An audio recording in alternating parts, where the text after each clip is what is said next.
છોટાઉદેપુર જિલ્લાના એક ગામમાં દારૂની રેડ પાડવા ગયેલી પોલીસ ઉપર તીરમારો અને પથ્થરમારો થતા પોલીસે 13 રાઉન્ડ ફાયરિંગ કરવાની ફરજ પડી હતી।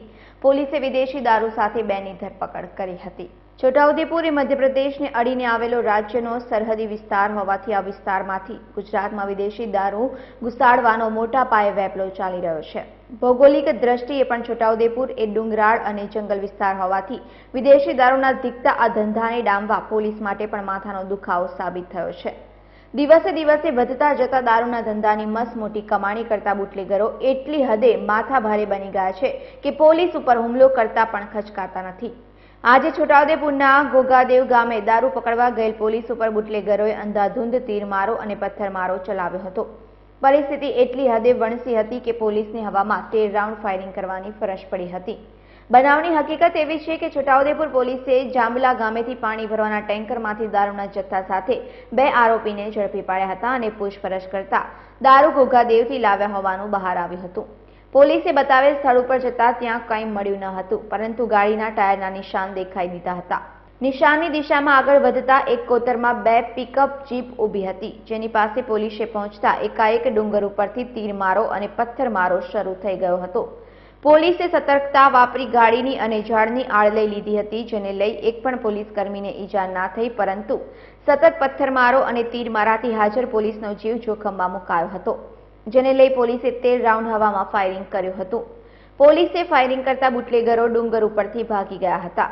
છોટાઉદેપુર નાયબ પોલીસ વડા તરીકે ફરજ બજાવતા આઈપીએસ ધર્મેન્દ્ર શર્માએ પોતાની આઈપીએસની તાલીમ દરમિયાન મેળવેલ જ્ઞાનના આધારે આજે જ્યારે પોલીસ ઉપર હુમલો કરવામાં આવ્યો ત્યારે પોતાની સાથેના તમામ પોલીસ કર્મીઓને સૌમ્ય સૂચકતા વાપરી તેમનો સ્વબચાવ કરવા માટે આઈપીએસની તાલીમની મદદરૂપ બની હતી।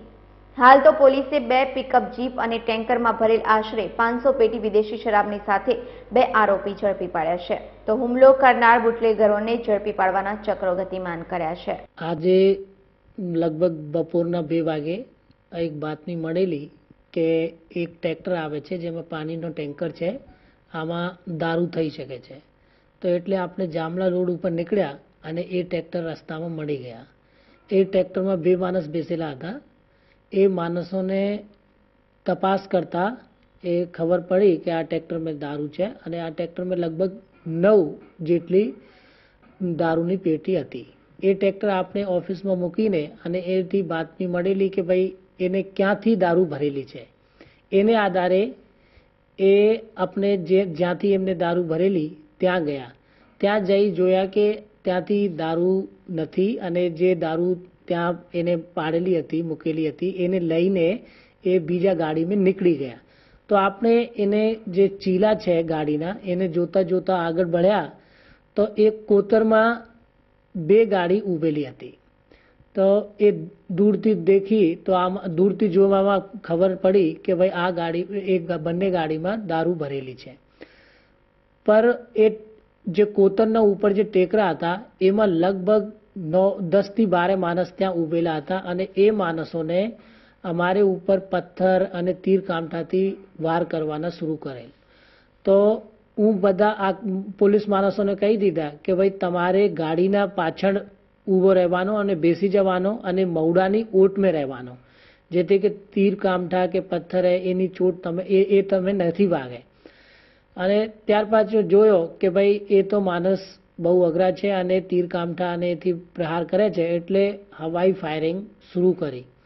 હવાઈ ફાયરિંગ શરૂ કરી તો એ માણસ એની પોતાની ગાડી ત્યાં ઊભેલી હતી એમાં બેસીને અને નાસી ગયા। ત્યાર પછી એ જોયા કે 2 ગાડી પિકઅપ ગાડી જેમાં માલ ભરેલો હતો એને આપણે અહીંયા છોટાઉદેપુર લઈ આવ્યા, કેમ કે એ વિસ્તાર બહુ કઠિન છે અને ત્યાં માણસ પણ પોલીસમાં 1-2 વખત પહેલાં અસોલ્ટ થઈ ગઈ છે, એથી જેટલી આપણે વહેલું થઈ એટલી વહેલું આપણે છોટાઉદેપુર આવી ગયા।